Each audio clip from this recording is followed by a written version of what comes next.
Good morning friends, இது உங்கள் friends academy daily கண்டவர்ஸில் இன்றைக்கி என்ன பார்க்க போகணும் அப்படின்னா February 9, 2026 திங்கட்கிழமை இன்றைக்கி கண்டவர்ஸாக பார்க்க போகிறோம். இதுக்கு முன்னாடி வந்து நம்ம டெய்லி கண்டவர்ஸ் அப்லோட் பண்ணியிருக்கோம். பார்க்காதவங்க பார்த்து நோட்ஸ் வச்சுக்கோங்க. அது மட்டும் இல்லாமல் நம்ம சேனல் வந்து பார்த்தீங்கன்னா சப்ஸ்கிரைப் பண்ணி சப்போர்ட் பண்ணுங்கள்.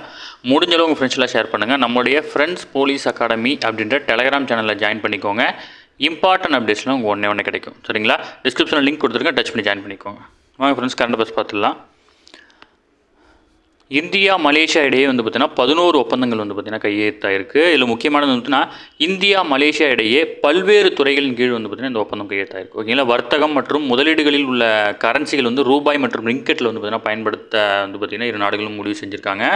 மலேசியா தலைநகர் கோலாலம்பூரில் பிரதமர் நரேந்திர மோடி மற்றும் அந்நாட்டு பிரதமரான அன்வர் இப்ராஹிம் இடையே வந்து பார்த்தீங்கன்னா ஞாயிற்றுக்கிழமை நடைபெற்ற இருதரப்பு உயர்நிலை பேச்சுவார்த்தையில் இந்த வர்த்தக முடிவு வந்து பார்த்தீங்கன்னா மேற்கொள்ளப்பட்டிருக்கு. ஓகேங்களா? இதில் வந்து பார்த்தீங்கன்னா வர்த்தகம், முதலீடு, நவீன தொழில்நுட்பம், செமிகண்டக்டர் போன்ற முன்னுரிமை துறைகள் வந்து பார்த்தீங்கன்னா இருதரப்பு உறவும் வந்து பார்த்தீங்கன்னா விரிவுபடுத்த ஒப்புக்கொள்ளப்பட்டிருக்கு. அதன்படி வந்து பார்த்தீங்கன்னா எல்லை தாண்டிய பண பரிவர்த்தனைகளுக்காக இந்திய தேசிய பணம் செலுத்தும் ஆணையம், அதாவது NIBL மற்றும் மலேசியாவினுடைய பேநெட் தளம் இடையிலான ஒப்பந்தம் வந்து பார்த்தீங்கன்னா கையெழுத்தாயிருக்கு. இதன் மூலம் வந்து பார்த்தீங்கன்னா மலேசியாவில் இந்தியர்கள் வந்து பார்த்தீங்கன்னா UPI சேவையை வந்து பார்த்தீங்கன்னா பயன்படுத்த முடியும். ஓகேங்களா? அது மட்டும் இல்லாமல் இந்தியா மலேசிய பிரதமர் பேச்சுவார்த்தை தொடர்ந்து கோலாலம்பூரில் உள்ள புகழ்பெற்ற மலாயா பல்கலைக்கழகத்தில் திருவள்ளூர் இருக்கை வந்து பார்த்தீங்கன்னா திருவள்ளூர் மையம் அமைக்கப்படும். அது மட்டும் இல்லாமல் மலேசியாவில் புதிய துணை தூதரகம் வந்து பார்த்தீங்கன்னா திறக்கப்படும்.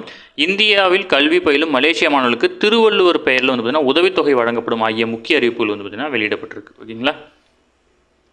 நம்ம ஆல்ரெடி வந்து பார்த்தீங்கன்னா நம்ம நேற்றே நம்ம குரூப்பில் ஷேர் பண்ணிட்டோம். குரூப் டூ ஏ தேர்வுகள் வந்து பார்த்தீங்கன்னா ரத்து செய்யப்பட்டிருக்கு. ஓகேங்களா? அதாவது வந்து பார்த்தீங்கன்னா எக்ஸாம் சென்டர் அலோகேட் பண்ணதில் இது டெக்னிக்கல் இஷ்யூ ஆயிருக்கு. அதனால் வந்து பார்த்தீங்கன்னா தேர்வு வந்து பார்த்தீங்கன்னா ரத்து செய்யப்பட்டிருக்கு. அடுத்தது, சென்னையில் நடைபெற்ற விழாவில் வந்து பார்த்தீங்கன்னா ராஜஸ்தான் தமிழ் சேவா விருதுகளை உச்சநீதிமன்ற நீதிபதி வந்து பார்த்தீங்கன்னா அரங்க மகாதேவன் வழங்கியிருக்காரு.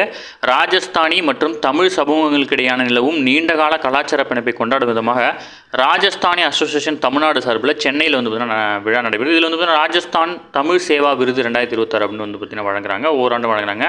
இந்த ஆண்டு பல்வேறு துறைகளின் தொடர்ச்சியாக சமூக தாக்கத்தை ஏற்படுத்தியவர்கள் வந்து பார்த்தீங்கன்னா விருது வழங்குறாங்க. அதன்படி வந்து பார்த்தீங்கன்னா கல்வி மற்றும் பன்முக கலைஞரான தமிழ்நாடு டாக்டர் MGR மருத்துவ பல்கலைக்கழக முன்னாள் துணைவேந்தர் சுதா சேஷையன் வந்து பார்த்தீங்கன்னா அவருக்கும், மேற்கு மாம்பலம் பொது சுகாதார மைய தலைவர் சுவாமிநாதன், மயிலாப்பூர் கபாலீஸ்வரர் கோயில் தலைமை ஓதூர் P சர்க்குநாதன், பயிர் அறக்கட்டளையின் தலைவரான P ஆராயி, சமூக செயல்பாட்டால் வழக்கறிஞர் KN ராஜா ஆகிய 5 பேருக்கு வந்து பார்த்தீங்கன்னா ராஜஸ்தானி தமிழ் சேவா விருது வந்து பார்த்தீங்கன்னா வழங்கப்பட்டிருக்கு. இந்த விருதாளர்களுக்கு 2 லட்சத்துக்கான காசோலையும் வந்து பார்த்தீங்கன்னா வழங்கியிருக்கிறாங்க.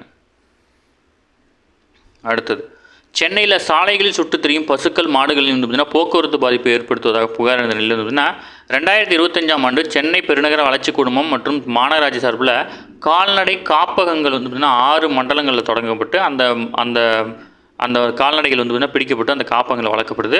அந்த காப்பகங்களில் இருக்கக்கூடிய 850 பசுகளுக்கு வந்து பார்த்தீங்கன்னா உரிமம் மற்றும் மைக்ரோசிப் வந்து பார்த்தீங்கன்னா பொறுத்த நடவடிக்கை மேற்கொண்டிருக்காங்க. இந்த நிலையில் மாநகராட்சியில் வளர்ப்பு பிராணிகளுக்கு உரிமம் மற்றும் மைக்ரோசிப்கள் கட்டாயமாக்கியது போல தற்போது அதாவது பசுக்கள், மாடுகளுக்கும் வந்து பார்த்தீங்கன்னா உரிமம் பெறுவது வந்து பார்த்தீங்கன்னா கட்டாயமாக்கியிருக்காங்க. அடுத்தது, சீனாவுடைய மக்கள் தொகையுடைய வளர்ச்சி விகிதம் வந்து பார்த்தீங்கன்னா குறைஞ்சிருக்கிறதுக்காக ஒரு ஆர்டிக்கல் கொடுத்துருக்காங்க. நமக்கு தேவையானதை மட்டும் நம்ம எடுத்துக்கலாம். உலகின் அமெரிக்காவுக்கு அடுத்தபடியாக 2வது பெரிய பொருளாதார நாடாக வந்து பார்த்தீங்கன்னா சீனா விளங்குது. சீனாவின் பரப்பளவு தோராயமாக 96 லட்சம் சதுர கிலோமீட்டர். ரஷ்யா மற்றும் கனடாவுக்கு அடுத்தபடியாக உலகின் 3வது பெரிய நாடாக இருக்குது. ஓகேங்களா? இயற்கை வளங்கள் அதிகமாக கொண்ட உலகில் 5வது பெரிய நாடு. அரிய வகை கனிமங்கள் 60 முதல் 90% சீனாவில் கிடைக்குது. ஓகேங்களா? சீனாவினுடைய துயரம் அப்படின்னு அழைக்கிறது வந்து பார்த்தீங்கன்னா மஞ்சள் நதி தான் வந்து பார்த்தீங்கன்னா சீனாவினுடைய துயரம் அப்படின்னு அழைக்கப்படுது. இது உங்களுடைய பழைய பள்ளி பாட புத்தகத்தில் இருந்துச்சுப்பா. ஓகேங்களா? அடுத்தது, கடந்த 2024ஆம் ஆண்டு ஜூலையில் ஐநா வெளியிட்ட உலக மக்கள் தொகை கணிப்புகள் அறிக்கையின்படி வந்து உலகின் அதிக மக்கள் தொகை கொண்ட நாடாக 2023ஆம் ஆண்டு இந்தியா முன்னேறுகிறது. இந்தியாவில் 2023ஆம் ஆண்டு 143 கோடியாக இருந்த மக்கள் தொகை 2054 169 கோடி அப்படின்ற உச்சத்தை எட்டும். அந்த நூற்றாண்டுடைய இறுதி, அதாவது 2100 வந்து பார்த்தீங்கன்னா 150 கோடியாக இருக்கும், குறைஞ்சிருக்கும் அப்படின்னு வந்து பார்த்தீங்கன்னா தெரிவிச்சிருக்காங்க. தற்போது 141 கோடியாக உள்ள சீனாவின் மக்கள் தொகை 2054 121 கோடியாகும்.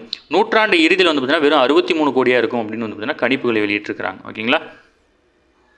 அடுத்து வந்து பார்த்தீங்கன்னா பிரதமருடைய மலேசியா பயணத்தை தொடர்ந்து வந்து பார்த்தீங்கன்னா கிழக்கு நோக்கிய செயல்பாடுகள் அப்படின்ற ஒரு டாபிக் கொடுத்துருக்காங்க. இது உங்கள் TNPSசியில் கேட்கக்கூடிய கேள்வி தான். நரசிம்மராவை தொடர்ந்து பிரதமராக இருந்த அடல் பிகாரி வாஜ்பாய், டாக்டர் மன்மோகன் சிங் இருவருமே வந்து பார்த்தீங்கன்னா கிழக்கு நோக்கிய பார்வை அப்படின்ற கொள்கையை வந்து பார்த்தீங்கன்னா முன்னெடுத்து சென்றாங்க. இது வந்து நம்ம நாட்டினுடைய கிழக்கு பகுதியில் இருக்கக்கூடிய நாடுகளுடைய உறவுகளை மேம்படுத்துறதுக்கு 2014 வந்து பிரதமர் நரேந்திர மோடி தலைமையிலான ஆட்சி அமைந்த போது கிழக்கு நோக்கிய பார்வை என்பது கிழக்கு முன்னிலைப்படுத்தும் செயல்பாடு அப்படின்னு வந்து பார்த்திங்கன்னா மாற்றப்பட்டுச்சு. எல்லா கிழக்காசிய நாடுகளும் மிக நெருக்கமான நட்புறவு வந்து பார்த்திங்கன்னா முன்னுரிமை அளிக்கப்பட்டது. கிழக்காசியாவை விட தென்கிழக்கு ஆசியாவுடன் இந்தியாவின் தொடர்பு கலாச்சார ரீதியாகவும் வரலாற்று ரீதியாகவும் பல நூற்றாண்டுகள் நெருங்கி தொடர்பு கொண்டது. ஓகேங்களா.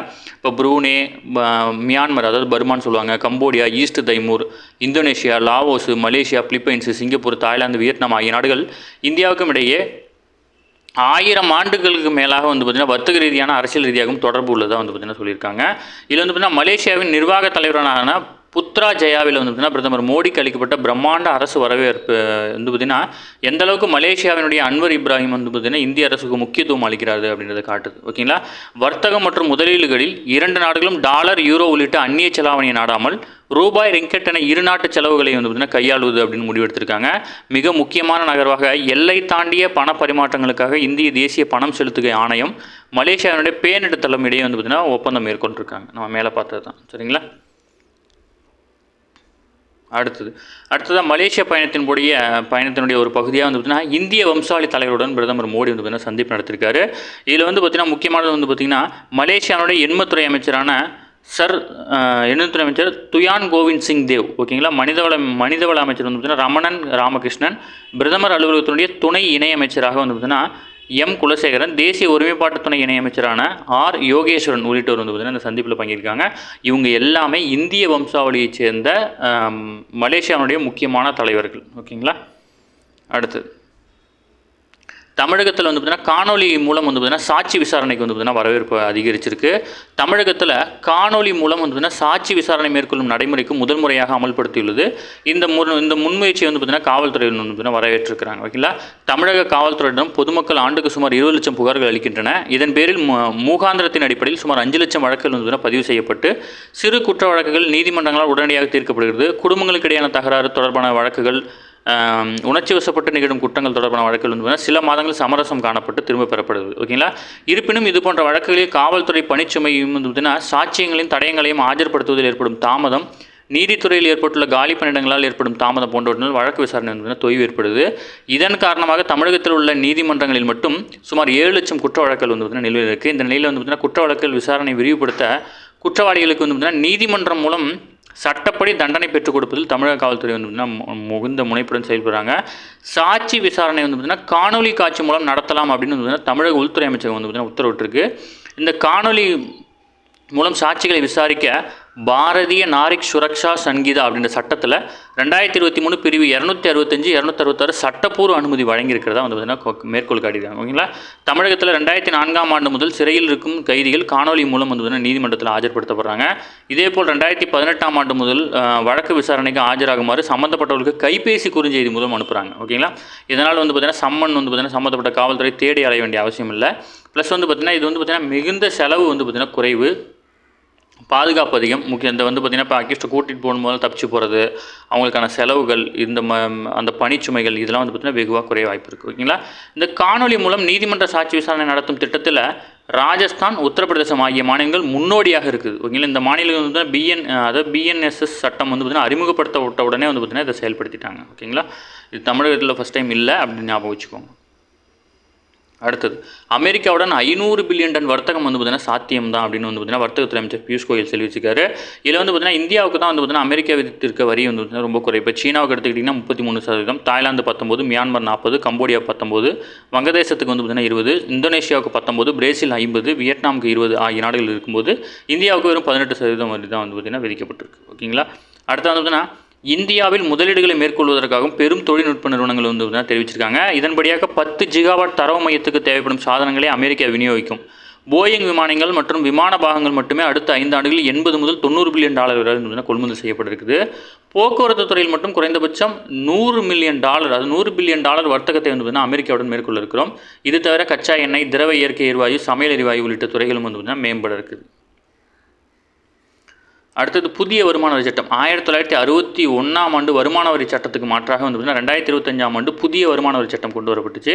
இது வந்து பார்த்திங்கன்னா 1961ஆம் ஆண்டு கொண்டு வரப்பட்ட வருமான வரி சட்டத்திலேருந்து முக்கியமான ஒரு சில சட்டங்கள், சில பகுதிகளுக்கு வந்து தெளிவான விளக்கங்களும் எளிமையாகவும் வந்து பார்த்திங்கன்னா மாற்றப்பட்டிருக்கு. ஓகேங்களா.